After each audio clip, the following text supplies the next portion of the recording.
What a great morning so far. So really excited to be up here with Arne. And Arne, as a way of introduction, do you care if I share a personal story? I'll find. We'll see. So it depends. I think I have a pretty cool job. I get to be a part of events like this. I get to spend time with the leadership team you've seen on stage. I get to dance with my marketing team at parties, as I think some of you may have seen last night. It's a pretty cool job. But I vividly remember the moment when my family thought I kind of had a cool job. So I came home from work, and I'm talking to my husband, Jay. And Jay's a man of few words. And I said, Jay, today I got to meet and work with Arne Duncan. And he looks at me and he says, you have a cool job. So thank you for making my job cool. And the reason is we followed Arne's career from the amazing work he did in Chicago through being Secretary of Education for the United States on to now the fabulous work he's doing with Laurene Jobs with the Emerson Collective. And just thank you for all you've done for America. Thank you. A lot more to do. Thank you. So you've heard a lot of conversation, or you've heard a lot of conversation this week on stage, and I've actually heard it in customer dinners about the skills gap. Why do we have a skills gap? Let me try and answer that in two ways, maybe why we have a gap and two, sort of what the cost of that gap is. We have a gap because we have a skills gap because we have an opportunity gap. And I always say that opportunity is much less evenly distributed than talent. There's a lot more talent than opportunity. So the opportunity gap creates the skills gap. And I think my hard answer as to why we have an opportunity gap is that we as a nation, not always, but far too often as parents, we care much more about our own children than we do about our neighbors. And if we cared as much about other people's kids as we cared about our own, we would not have an opportunity gap. But because too often we take care of our cubs, our babies, and don't provide the same kinds of opportunities and support for others, that creates structurally a massive gap. And then the next step would be what's the cost of that gap? And it's interesting, I don't think I'm that old, but I'm getting older, but when I was in high school, many of the friends I grew up in Chicago playing basketball with, not all graduated from high school, some dropped out, but at that point, while it wasn't great, it wasn't the end of the world. They could go get a job at the stockyards or the steel mills in Chicago. They could support a family, they could own a home, they could have a good life. And we know those kinds of jobs are gone and they're never coming back. The economy, as everyone here knows, has fundamentally changed. So the cost of the gap today is extraordinary. And for me, it's not just the economic and the lost productivity, we can talk about that, but I worry, honestly, Heather, about our democracy. I worry about our democracy fraying around the edges. And there's so many folks, whether it's folks in the inner city that I'm working with now, or whether it's people in coal country in McDowell County that I visited on some of my bus tours when I was the Secretary of Education. There are a whole set of folks that are locked out of rooms like this. And when that happens, that's not healthy for our democracy. And so the stakes now, I think, have never been higher, and we have to behave and do some things in some very, very different ways, or our country's is and will pay, I think, an extraordinarily high price. And when you talk about this idea of it's impacting our democracy, you and I spoke after the elections last year, and you wrote some really amazing pieces that I read. Can you expand a little bit on what you think this means for the American worker, and a little bit more on the impact of how it impacts democracy? Yeah, I just think, again, we have lots of interpretations of the election. Now is not the time to talk politics, but my general takeaway was that the election was a massive cry for help. And that was manifested in different ways, and manifested sort of on the far left and on the far right. And broadly politically, often it's more the inner city on the far left, and it's more rural communities on the far right. And these are some broad statements. But there's a lot of people who feel that no one is listening to them, that no one cares about them, and their very existence is at stake. And just the example, I can give my current work, but McDowell County one, when I in coal country, because for me that was different. These are families who, 3, 4, 5 generations, that's what they did. Mm-hmm. And those jobs are gone. And politicians can say they're coming back, but they're not. And these people are left with nothing. And the level of depression, the opioid use, how beat down people were. I can't overstate that. And it's not their fault. And I think what we haven't done collectively is say to those people in those communities, while those kinds of jobs, those kinds of opportunities may not come back, here's what we're gonna help you do to support their families. And those dads, those moms, they're like you and me. Their values are no different. They just want to take care of their kids. And right now, they don't know how to do that. And that is terrifying. If you don't know how to feed your kids, that is a terrifying spot to be in. So how do we help them? How do we close the skills gap? How do we help them get food on the table? Well, that's part of the reason I'm sort of excited to be a small part of the team here is I think we have to create opportunity. And we have to create opportunity for the people and the communities and the geographies that have been locked out. And if coal's not coming back, what is growing? It's not the only space, but technology is a space that is absolutely growing. And you had Hadi on early. What if every kid in McDowell County, or what if every kid in the South Side and the West Side of Chicago grew up knowing how to code? And what kinds of opportunities would they have for the rest of their lives? And we have to provide the opportunities to learn, to grow, to be mentored, to be supported and nurtured. The kids in these neighborhoods need exactly what your kids and my kids, I think, are sort of lucky enough, privileged enough to have every single day. We as a nation haven't had that commitment. We haven't had that sense of urgency. We haven't been willing to put in the hard work to do it. And while obviously Pluralsight can't do it alone, I really think Pluralsight could be a really important catalyst for where we need to go as a nation. And do you think, obviously that's why I joined Pluralsight. I believe that it's one of the important pieces, and it is a catalyst, and it will make a difference. But in addition to Pluralsight, do you see this as a public sector issue, a private sector issue? What's worked well? What could work well? Yeah. There's got to be all hands on deck. And so I've spent previous 17 years in government. I'm a believer not in big government, but in good government. But quite frankly, particularly right now, it's very liberating to be outside of government and do some crazy things and work on this. Ultimately, you have to have public-private partnerships. I'll give you a couple micro examples and sort of a macro example. But public sector can't just wait for private sector. Private sector definitely can't wait for public sector now. We just got to go. We just got to work and see who will join us. But just a couple small public-private partnerships, and then sort of one larger one has actually got my start in public education more than 20 years ago, where my best friend runs a money management firm in Chicago, Ariel Capital Management, John Rogers.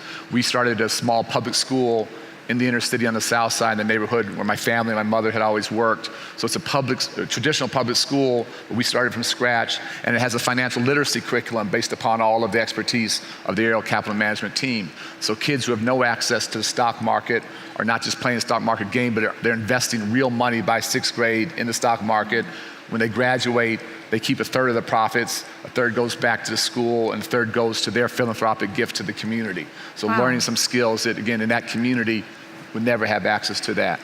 On my previous job, just got to see some amazing things, was in Carrollton, Georgia, which is white, rural, very poor. Met with a set of students. I'm used to meeting with kids who are first generation college goers. Set of kids I'm meeting with were all going to be first generation high school graduates. And one girl had a baby at 15, another kid, both his parents were in jail for meth and other things. But Southwire had come in. These were kids that basically were going to be kicked out of the school system for their behavior, who weren't coping, where on the first floor there was a Southwire plant, a copper plant. The second floor of the building was a school, and the kids ran the plant. The kids were the supervisors, the kids did all the tech, and the plant was running at a profit. This was not charity, this was not philanthropy, this was sustainable. And so the kids who were most at risk of following their family cycle were now the leaders. They're graduating from high school, and they are literally running the plant. Third example, P-Tech in Brooklyn, New York, tough inner city neighborhood where IBM is partnered, has an IBM mentor for every student, and the students aren't just graduating from high school, they're graduating from high school with an associate's degree, with 2 years of college done. Total public-private partnerships, very different thinking, probably breaking a few rules along the way, but we have to do that. Larger one, at the Department of Education, we had what we called the I3 Fund, Invest in Innovation Fund, where we would just invest $5 million for less evidence, up to $50 million for more evidence in programs in local communities that were demonstrating ability to close achievement gaps, to raise graduation rates, to have more students go to college. And so those are just a couple examples, a couple micro, one macro, of where folks have to work together. If Pluralsight can lead, Would it be great to see government help in and step in and partner? Absolutely, but we can't wait. We can't wait, we gotta go. So, I love all three of those examples. As a mother of a fifth grader, third and first grader, like I want them to go to that school in Chicago. I want them to learn those financial skills. So I hope that's something that they take across the country. And the plan example is amazing. One thing for folks in the audience, Arne is on Pluralsight's board, and he's brought just an amazing, amazing perspective for all of us, and we've really benefited from his leadership and his vision.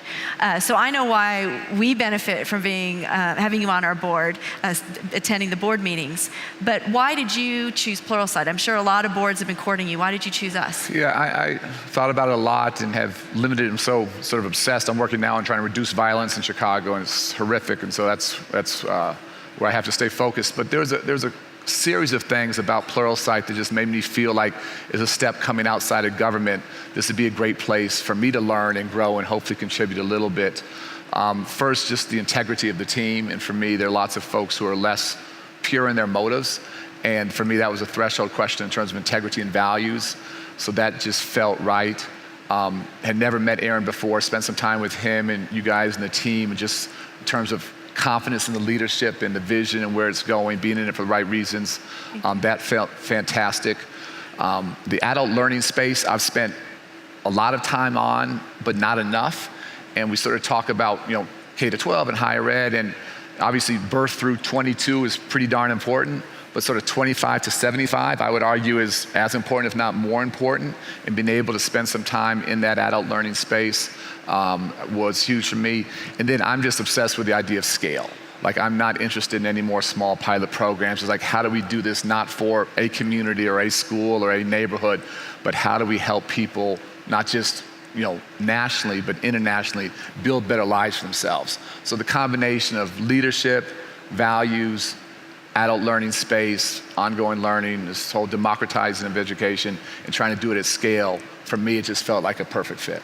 Excellent. And we hadn't come up with Pluralsight 1 yet, and I know you were instrumental in working with Aaron and the team on what our social impact strategy is and will be. But as you heard Aaron announce it this morning on stage, 1% of profits, product, time, and equity, which is significant. I know you'll be a part of the conversations for where we focus to that folks that have the most need or the things that have the most impact. But since not everybody in the room will get to be a part of that, are there any areas that you're like, yes, this is where I'd like to direct those efforts?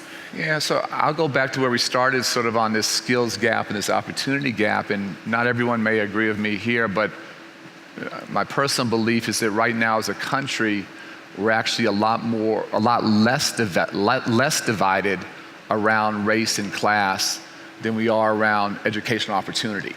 And that you can give me the poorest person from inner city Chicago or McDowell County, if they have a great education, if they have a chance to go to a great high school, if they have a chance to go to college, that kid's gonna be okay.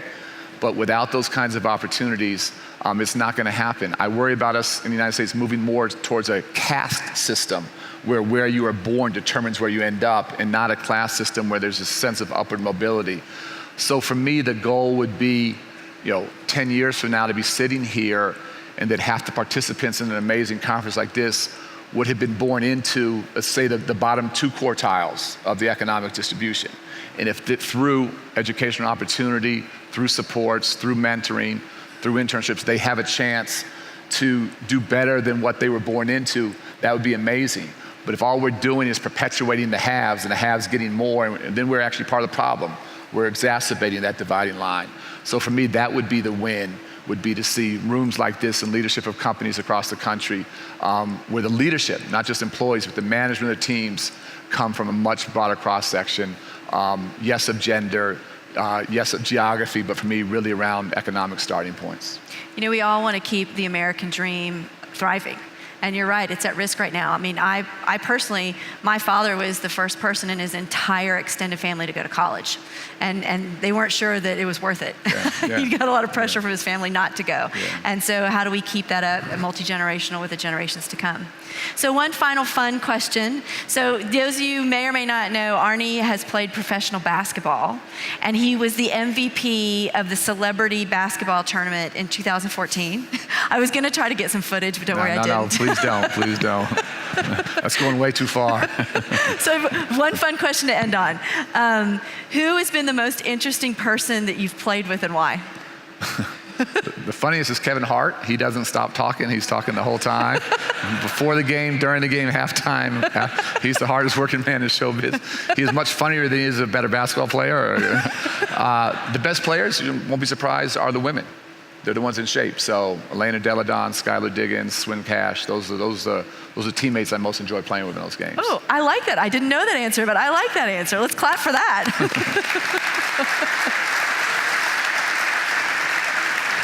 Barney, we're out of time. Thank you so much. This was a wonderful conversation. Thanks so much for having me.